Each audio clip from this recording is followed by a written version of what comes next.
Big fight ವಿಶೇಷ ನಾನು ಮತ್ತೆ ಮುಂದುವರಿಸ್ತಾ ಇದ್ದೀನಿ. ಈಗ ಮಹಾರಾಷ್ಟ್ರದಲ್ಲಿ ಅಂತ ಬಂದಾಗ ಇದು ಫಡ್ನವೀಸ್ಗೆ ಸೇರ್ತಕ್ಕಂಥ ಗೆಲ್ವಾ ಬಸವರಾಜ್ ಅವರೇ? ಫಡ್ನವೀಸು ಏನೋ ಮಾಡಿಬಿಟ್ಟಿದ್ದಾರೆ, ಕಮಾಲ್ ಮಾಡಿಬಿಟ್ಟಿದ್ದಾರೆ ಅಂತನಾ, ಇಲ್ಲ ಮೋದಿ ಅಂತನಾ, ಅಥವಾ ಇಲ್ಲಿ ಏನೋ ಈ ಥರದ್ದು ಶಿವಸೇನೆ ಬಣ್ಣಗಳು ಚಿದ್ರಿಸಿದ್ರೆ ಆಗ್ಬಿಟ್ಟಿದೆ ಅಂತನಾ, NCP ಗೋಲ್ಡನ್ ಕತೆಗಳ ಇದು ಯಾವ ಥರ ಕತೆ ಇದು? ಅಸ್ಮಿತೆನೇ ಮಾಯವಾಗಿಬಿಡ್ತಿದೆಯಾ ಮಹಾರಾಷ್ಟ್ರದಿಂದ? ನನಗೆ ಅಂದರೆ ಯುವಜನತೆ ಎಲ್ಲ ಸೇರಿ ನಮ್ಗೆ ಓಟ್ ಹಾಕ್ಬಿಟ್ಟಿದ್ದಾರೆ ಅಂತ ಚಂದ್ರಶೇಖರ್ ಹೇಳ್ತಾ ಇದ್ರು. 50% ಕಡೆಗಿಂತ ಕಮ್ಮಿ ಒಳಗಡೆ ಇರ್ತಕ್ಕಂಥ ಜನಗಳು ಅಂತೆಲ್ಲ 50 ಏಜು. ಇನ್ ಜನರಲ್ ಕ್ಯಾಂಪೇನ್ ಮತ್ತು ಅಲ್ಲಿ ನಡೆದಂಥ ರಿಸಲ್ಟ್ ಈಗ ನೋಡೋದಾದರೆ it is more of a strategic win ಅಂತ ನಾನು BJPಗೆ. ಯಾಕಂದರೆ ಇದು ಒಂದು ಫ್ಯಾಕ್ಟ್ರಿಂದ ಅಲ್ಲ, ಅವರು ಹಲವಾರು ಫ್ಯಾಕ್ಟರ್ಗಳನ್ನು ಬಳಸ್ಕೊಂಡ್ರು.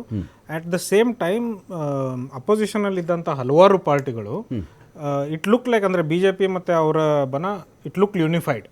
ಅಪೋಸಿಷನ್ನಲ್ಲಿರೋರು ನಮ್ಮ ಇಂಡಿವಿಜುವಲ್ ಕೆಪಾಸಿಟಿಯಲ್ಲಿ ನಾವು ಇದು ಹೋರಾಟ ಮಾಡ್ತೀವಿ ಅನ್ನೋ ಲೆಕ್ಕದಲ್ಲಿ ಎಲೆಕ್ಷನ್ ಮಾಡಿದಾಗ ಆಟೋಮೆಟಿಕ್ಲಿ ವೋಟರ್ಸು ಕನ್ಫ್ಯೂಸ್ ಆಯಿದ್ರು. Okay, right. ಈಗ ಇವ್ರು ಗೆಲ್ತಾರೋ ಅವ್ರು ಗೆಲ್ತಾರೋ, ಒಂದು ನಾನು ಹಾಕಿರುವಂಥ ಓಟು ಗೆಲ್ಕೊಂಡು ಬರಬೇಕು ಅಂತ ಎಲ್ಲಿ ಮಾಡಿಲ್ಲ ಅಂತ ಬಸವರಾಜ್. ಈಗ ಗುಂಪುಗಳು ಒಂದ್ ಕಡೆ ಕನ್ಸಾಲಿಡೇಟ್ ಆಗ್ತಕ್ಕಂಥ ಓಟ್ಗಳನ್ನ ಅವ್ರು ಯಾವ ರಾಜ್ಯದಲ್ಲಿ ಡಿವೈಡ್ ಮಾಡಿಲ್ಲ. ಒಂದು ರಾಜ್ಯ ಹೇಳಿ ಡಿವೈಡ್ ಮಾಡ್ತಾರೆ, ಕನ್ಫ್ಯೂಸ್ ಮಾಡ್ತಾರೆ. ಅದಕ್ಕೆ ತಕ್ಕಂತೆ ಸ್ಟ್ರಾಟಜಿ ಇವ್ರು ಮಾಡ್ಕೋಬೇಕಲ್ಲ. ಇವಾಗ ರೀಸೆಂಟ್ ಆಗಿ ನಾನು ಅಬ್ಸರ್ವ್ ಮಾಡ್ತಾ ಇರೋದು ಇನ್ನೊಂದು ಅಡ್ವಾಂಟೇಜ್ BJP ಅವ್ರು ತಗೊಳ್ತಾ ಇದ್ದಾರೆ. ಅವರು ಕೆಲವೊಂದಿಷ್ಟು ವಾರ್ಡ್ಗಳು ಎಲ್ಲಿ ಅವ್ರಿಗೆ ಬರಲ್ಲ ಅದನ್ನ ಅವ್ರು ಎಫರ್ಟ್ ಇಂದಾನೆ ತೆಗೆದು ಬಿಡ್ತಾರೆ. ಈಗ ಮಿಕ್ಕಿದವರೆಲ್ಲ 369 ಸೀಟಲ್ಲಿ ಫೈಟ್ ಮಾಡಿರ್ಬೋದು, BJP ಅವರು ಮೋಸ್ಟ್ಲಿ 310 ಸೀಟಿಗೆ ಮಾತ್ರ ಫೈಟ್ ಮಾಡಿರ್ತಾರೆ. ಯಾಕಂದ್ರೆ ಅವ್ರಿಗೆ ಗೊತ್ತು ಎಲ್ಲಿ ಅವ್ರ ಅಲ್ಲಿ ಸ್ಟ್ರೆಂತ್ ಇಲ್ಲ, ಅಥವಾ ಮೈನಾರಿಟಿ ಅಥವಾ ದಲಿತ ವೋಟರ್ಸ್ ಜಾಸ್ತಿ ಇರುವಂತ ಒಂದು ಡಿಸೈಡಿಂಗ್ ಫ್ಯಾಕ್ಟರ್. ನಾ ಈಗ ನನಗೆ ಬೇಕು 51 ಮಾತ್ರ, ಅದ್ರಲ್ಲಿ ನಾನು 70ಕ್ಕೆ ಪ್ರಿಪೇರ್ ಆಗ್ತೀನಿ, ಇನ್ನು 30ಕ್ಕೆ ನಾನು ಟೈಮ್ ವೇಸ್ಟ್ ಮಾಡಲ್ಲಪ್ಪ. Okay, correct. ಅದು ಆನ್ಸರ್ ಬರೆಯೋ ಬದಲು ಫುಲ್ ಇದಕ್ಕೆ ಹಾಕ್ಬಿಡ್ತೀನಿ. ಅದು ಒಂದು ಹೆಲ್ಪ್ ಆಗ್ತಾ ಇದೆ. ಇವಾಗ ನಾವು ಇಂಜಿನಿಯರಿಂಗ್ ಹೋಗ್ಬೇಕಾದ್ರೆ ನಾವು 80 ಮಾರ್ಕ್ಸಿಗೆ ಮಾತ್ರ ಓದ್ಕೊಂಡು ಹೋಗ್ತಿದ್ವಪ್ಪ. ಯಾಕೆ ನಾವು ಇನ್ನೊಂದು ಸೆಕ್ಷನ್ ಮಾಡೋದು, ಸುಮ್ಮನೆ ಟೈಮ್ ವೇಸ್ಟ್ ಮಾಡೋದು ಬೇಡ, ನನಗೆ ಬರೆಯಕ್ಕೆ ಸಿಗದೆ ಅಷ್ಟು ಅಂತ. ಅದು ಒಂದು ಅಡ್ವಾಂಟೇಜ್ ಇವತ್ತು BJPಗೆ ಆಗ್ತಾ ಇದೆ. Whereas it is confusing the other opposition parties, because ಅವ್ರೆಲ್ಲರಿಗೂ ಅದೇ total vote bank. On the other side ಅವ್ರಿಗೆ ಗ್ಯಾರಂಟಿ ಇಲ್ಲ. 25ಕ್ಕೇನೆ ಆ 25ರಲ್ಲಿ ಇವರೆಲ್ಲರೂ ಇಟ್ ಈಸ್ ಗೆಟಿಂಗ್ ಡಿವೈಡೆಡ್. ನಾವು ಇವತ್ತೊಂದು 2-3 ಸೀಟ್ ನಾವು ಅಬ್ಸರ್ವ್ ಮಾಡ್ತಾ ಇದ್ವಿ, ವೇರ್ ವಿ ಫೌಂಡ್ ದಟ್ ಅದರಿಂದ BJPಗೆ ಅಡ್ವಾಂಟೇಜ್ ಆಯಿತು. The fight was between Samajwadi party and AIMIM.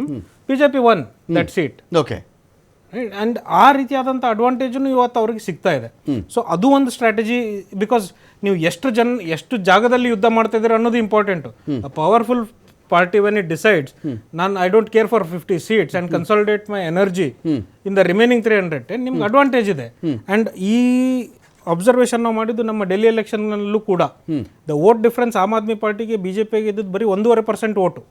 But if you see the seat difference, okay, right, ಇವತ್ತು ಅವರು ಸರ್ಕಾರದಲ್ಲಿದ್ದಾರೆ, ನಾವು ಇಲ್ಲ. Okay, but then we realised that ಇದಿಷ್ಟು ಸೀಟ್ಗಳಲ್ಲಿ ಅವ್ರು ಎಫರ್ಟೇ ಹಾಕಲಿಲ್ಲ ಅಂತ. Whereas we are fighting everywhere. ಇವತ್ತು ಅಲ್ಲಿ ಮುಂಬೈಯಲ್ಲೂ ನಡೆದಿರೋದು ಅದೇ. ಈಗ ಉದ್ಧವ್ ಠಾಕ್ರೆ ಅವರಾಗಲಿ, NCP ಆಗಲಿ, AIMIM ಆಗಲಿ. ಇನ್ನೊಂದು ಕೇಳ್ತೀನಿ ಹೊಸ ನಿಮ್ಗೆ ಕೇಳ್ಬಿಟ್ಟು ಈ ಥರದ ಎಲೆಕ್ಷನ್ಗಳಿಗೂ ಕೂಡ, ಈ ಥರದ ಎಲೆಕ್ಷನ್ಗೆ ಇದೇ BJP ಅವರು ಮೋದಿ, ಇದೇ ಥರದ ಎಲೆಕ್ಷನ್ಗೂ ಫಡ್ನವೀಸು, ಅಥವಾ ಇದೇ ರಘು ದೊಡ್ಡೇರಿ, ರಾಹುಲ್ ಗಾಂಧಿ, ಸೋನಿಯಾ ಗಾಂಧಿ, ಅಥವಾ ಇನ್ಯಾರೋ ಶರದ್ ಪವಾರ್, ಅಥವಾ ಬರೀ ಉದ್ಧವ್ ಠಾಕ್ರೆ, ಈ ಥರದ್ದು ಆ ನಾಯಕರದೇ ಪಾತ್ರ ಇರುತ್ತಾ? ಸ್ಥಳೀಯ ನಾಯಕತ್ವಕ್ಕೆ ಆದ್ಯತೆ ಕೊಡದಿದ್ರು ಈ ಹಣೆ ಬರ ಆಗುತ್ತಾ ಅಂತ? ಲೋಕಲ್ ಲೀಡರ್ಶಿಪ್ ಆದ್ಯತೆ ಕೊಡ್ಲಿಲ್ಲ. ವಾರ್ಡ್ ಅಲ್ಲಿ ಒಬ್ಬ ಕಾರ್ಪೊರೇಟರ್ ಓಟ್ ಹಾಕ್ಬೇಕು ಅಂದ್ರೆ ಯಾಕೆ ಓಟ್ ಹಾಕ್ಬೇಕು? ಮೋದಿ ನೋಡಿ ಓಟ್ ಹಾಕ್ಬೇಕು ಅಲ್ಲಿ ಕಾರ್ಪೊರೇಟರ್? ಬರೀ ಆದ್ಯತೆ ಅಲ್ಲ, ನೀವು ಲೋಕಲ್ ಲೀಡರ್ಗಳನ್ನ ಬೆಳೆಸಬೇಕಾಗುತ್ತೆ. Okay, that is the responsibility of national leaders. ಇವತ್ತು BJP ಅವರು ಬಿಹಾರದ ಯುವಕನ ವರ್ಕಿಂಗ್ ಪ್ರೆಸಿಡೆಂಟ್ ಮಾಡಿ ಅವರು ಟ್ರೈನ್ ಅಪ್ ಮಾಡ್ಕೊಂಡು ಒಂದು ಪ್ರೆಸಿಡೆಂಟ್ ಮಾಡಿದ್ರೆ they have a strategy, long term plan ಇದೆ. That applies everywhere. ನಮ್ದು ಈಗ ಇಂಡಿಯನ್ ಕ್ರಿಕೆಟ್ ಟೀಮ್ ಇವತ್ತು ಇಷ್ಟು ಸಕ್ಸಸ್ಫುಲ್ ಆಗಿ ಯಾಕೆ ಮಾಡ್ತಾ ಇದೆ? ಒಂದು ಕಾಲದಲ್ಲಿ ನಾವು 1 ಕಪ್ ಗೆದ್ರೆ ಇನ್ನೊಂದು ಏನಾಗುತ್ತೆ ಅಂತ ಗೊತ್ತಿರಲಿಲ್ಲ.